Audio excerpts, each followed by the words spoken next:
Xin chào tất cả các bạn và chúc tất cả các bạn có một ngày tuyệt vời đẹp trời. Ngày hôm nay của tất cả các bạn như thế nào? Các bạn đã có một cái kế hoạch riêng cho ước mơ của mình hay chưa? Các bạn có hứng thú với tự nhiên, hứng thú với ngành nông nghiệp hữu cơ, hứng thú với sức khỏe của các bạn, hứng thú với những cái thực phẩm mà các bạn ăn mỗi ngày, hứng thú với cuộc sống và đam mê trong việc mỗi ngày thức dậy để tìm mục đích của cuộc đời mình. Mấy hôm nay thì bạn tỉa vàng lá các bạn, tỉa cái vàng lá gốc á, để cho nó thông thoáng hơn, và tỉa một số đọt để chặn cái sự phát triển và đi dây của nó, để tăng cái khả năng ra hoa kết quả. Như các bạn thấy, đối với mướp hương, khi mà các bạn thu hoạch xong á, là các bạn bắt đầu tỉa lá và chặn đọt, thì nó sẽ tiếp tục ra những cái nhánh mới và đơm hoa kết quả. Tuy nhiên thì như các bạn thấy là nếu mà các bạn để nó quá rậm rạp giống như mình nè, và khi mà cái vàng này mướp nó lên rồi, các bạn thấy bắt đầu nó lỏng lẻo nè, là cái độ chịu nặng của nó thì phải thiết kế bắt đầu văng dây cước và làm vàng trên nha các bạn, cho nó bò ra. Và mình tỉa lá cũng như là cung cấp một số phân bón hữu cơ cho nó, để nó tiếp tục đi dây nuôi quả và đạt cái năng suất cao nha. Thì 5 giờ sáng ngày nào là mình cũng bắt đầu thu hoạch các bạn. Tuy nhiên thì các bạn thấy là thu hoạch thì thu hoạch, nhưng mà cái lượng trái mà nó đeo ở trên cây vẫn còn rất nhiều nha các bạn ha. Đây là một cái vàng tạm thôi, nhưng mà cái số lượng mà quả mà mình thu hoạch được á thì nó rất là nhiều.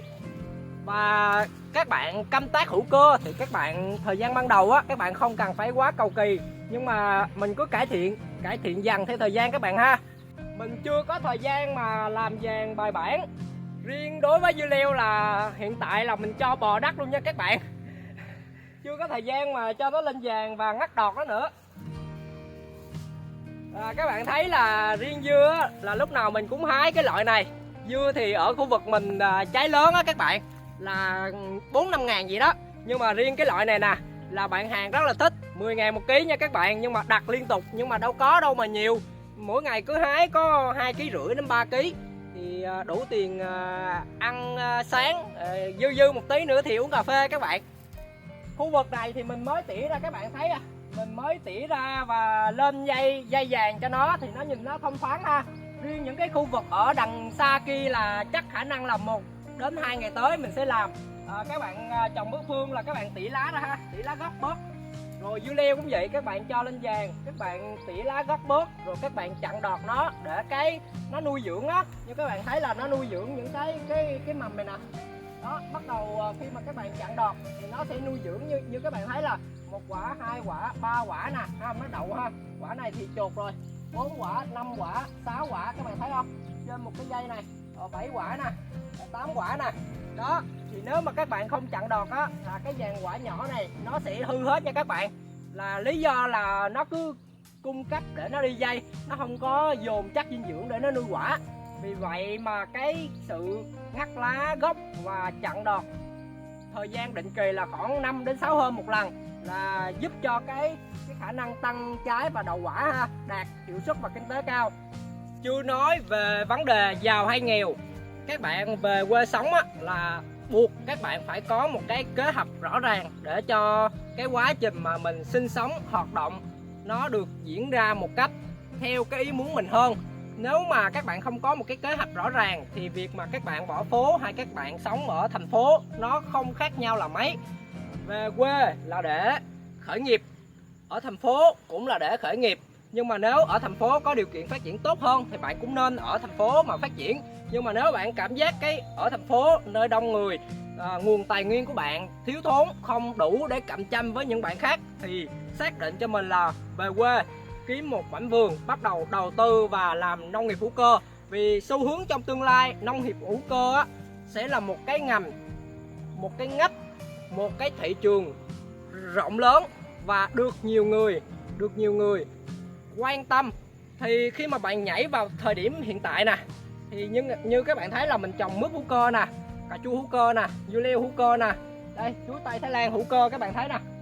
Và sau thời gian những cái thực phẩm hữu cơ của mình á, mình sẽ xây dựng nó trở thành một cái bộ tuần hoàn. Có nghĩa là những cái cây lấy gỗ, lấy quả, dây leo, cây mặt đất, cây thủy sinh nó kết hợp với nhau để cho ra một cái bộ ở trên cái mảnh đất này nè, tuần hoàn.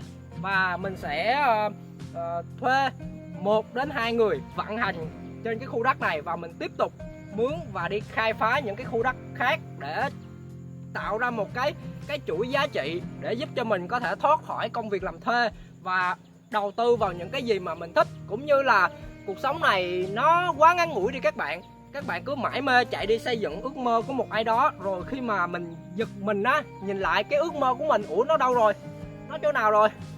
Mình nhớ là mình có rất nhiều ước mơ mà bây giờ nó đâu hết rồi. Đó, các bạn tưởng tượng một ngày mà bạn giật mình, thời gian của các bạn gần đến cuối cuộc đời rồi. Các bạn nhớ lại lúc trẻ mình cũng có những cái ước mơ, lúc trẻ mình cũng khao khát đam mê, lúc trẻ mình cũng nhiệt huyết, nhưng những cái đó đâu hết rồi. Những cái đó nó đang nằm ở đâu? Nó chết các bạn, nó chết trước khi các bạn chết nữa kìa. Bởi vậy có những cái câu nói rất là hay là nhiều người đã chết ở tuổi 25 nhưng mãi đến 75 tuổi họ mới được đi chôn. Ý nói là những ước mơ của bạn ở tuổi 20, 25 á, nó nhiệt huyết, nó bùng cháy, nhưng khi các bạn không cung cấp năng lượng cho nó nữa, các bạn không tạo cho nó một bản kế hoạch, các bạn không tiếp tục tiến về phía nó, các bạn để nó vô định, lạc trôi và chết mất ở tuổi 25, 30. Quay lại khi mà các bạn xem được cái nội dung ngày hôm nay, mình có một số cái lưu ý cho những bạn trẻ giống như chính bản thân mình, tuổi 20, 25 đi, cách đây 10 năm về trước đi, mà mình xem được những cái nội dung này nè. Mình có một cái ước mơ, mình suy nghĩ lên kế hoạch cho nó, tìm kiếm những nguồn lực cho nó, đầu tư thời gian cho nó. Khi mà bạn làm việc vì công việc, bạn chỉ có tiền lương đủ sống thôi. Nhưng nếu bạn làm việc cho chính bản thân mình, làm việc cho ước mơ của mình, cho sức khỏe của mình, cho tài chính của mình, cho cái tầm nhìn 5-7 năm của mình, thì rồi một lúc nào đó mình tin chắc các bạn sẽ đạt được nó. Khi mà các bạn tiến về ước mơ của các bạn mỗi bước từng ngày, dù là nhỏ thôi, thì ước mơ của bạn nó cũng tiến về phía bạn. Cả hai giống như tạo ra một cái lực từ trường thu hút lẫn nhau. Khi mà mình mới bắt đầu về làm vườn, mình đâu có biết làm sao để phát triển chuối, làm sao để phát triển mướp, làm sao để có thu nhập 7 đến 10 tháng, 7 đến 10 triệu mỗi tháng đâu các bạn. Hiện tại nè, một ngày mình cắt 25 đến 30 kg mướp hương buổi sáng nè, buổi chiều mình cắt thêm 10 mấy ký nữa, nó dao động tầm gần 40 kg với giá 6.000 hiện tại nè. Rồi dưa leo mình cắt 2 đến 3 kg nè, mà hiện tại nó mới cho thu hoạch có một khúc này à. Còn những cái khu vực mình đang ươm nhỏ nó đang lên và mình đang mở rộng cái diện tích của mình. Rồi bạc hà của mình 500 gốc sắp cho thu hoạch. Các bạn thấy giá bạc hà bữa nay là 8.000 nha các bạn. Rồi chuối tây Thái Lan các bạn thấy 400 gốc. Các bạn thấy không, trong tầm nhìn tương lai, có thể bây giờ ngắn hạn mình đi làm ở ngoài mỗi ngày mình kiếm 300, 350, nhưng mà những cái của mình nè, thu hoạch nào mình kiếm thêm 200, 200 mấy nữa, thì các bạn thấy là cũng là một cái nguồn thu nhập ổn định. Nhưng theo thời gian mình sẽ nghỉ bớt việc làm bên ngoài, tập trung vô phát triển cái công việc vườn của mình, tập trung vô những cái thành quả của mình, tập trung mở rộng thêm diện tích trồng mướp, mở rộng diện tích trồng cà chua, dưa leo, chuối, rồi bạc hà. Thì sau này á, khi mà chúng bắt đầu cho thu hoạch rồi, nó sẽ gối đầu. Mỗi ngày mình có thu hoạch lên tới 1 tạ mướp, 1 tạ bạc hà, rồi 5-7 quầy chuối. Các bạn thấy không, những cái đó cộng lại một ngày ra nhiều lắm các bạn. Nó phải dao động ở tiền triệu đó các bạn. Đó, ở nông thôn mà ngày kiếm triệu là các bạn thấy sống khỏe rồi. Mình dám chắc tự tin luôn là trong vòng 2 tháng nữa đến 3 tháng nữa mỗi ngày mình phải kiếm ở cái mức đó. Vì các bạn thấy là bạc hà đó mình ươm lên rõ ràng, chuối rõ ràng, mướp rõ ràng, và cái giá nông sản thì bạn cứ ra chợ là bạn biết rồi. Mình không có nói điêu nói ngoa luôn. Đó, cái thành quả của mình nè, mình trồng từ cái lúc mà mùa nắng mình xích từng cái gầu á, mình tưới á, mình có quay đầy đủ trên kênh. Các bạn có thể lục lại những cái video đầu tiên, các bạn thấy một mảnh đất cháy trống không và lên ý tưởng móc. Rồi ốc bươu đen nè, các bạn thấy nè, cứ kẹt quá thì vớt 2 kg ốc 80.000 kg lên bán. Ốc to nụi mập như thế này, thịt lòi luôn, các bạn thấy không. Thì cái giá nó phải hơn cái ốc tự nhiên nha các bạn. Vì con ốc bươu đen á là được nuôi tự nhiên á rất là ít rồi, và cái số lượng mà size nó lớn như thế này nè, đâu 2 con bằng cái bàn tay mình nè thì nó ít lắm. Nhưng mà các bạn thấy không, khi mà các bạn nuôi rồi á, các bạn không để ý luôn. Nhiều khi mình cũng không để ý luôn, thèm vớt lên 1 kg 2 kg ăn. Rồi nhiều khi mấy người bạn của mình alo vớt cho mình 3 kg đi, rồi 240. Các bạn thấy không, có thêm một cái khoản thu nhập nữa.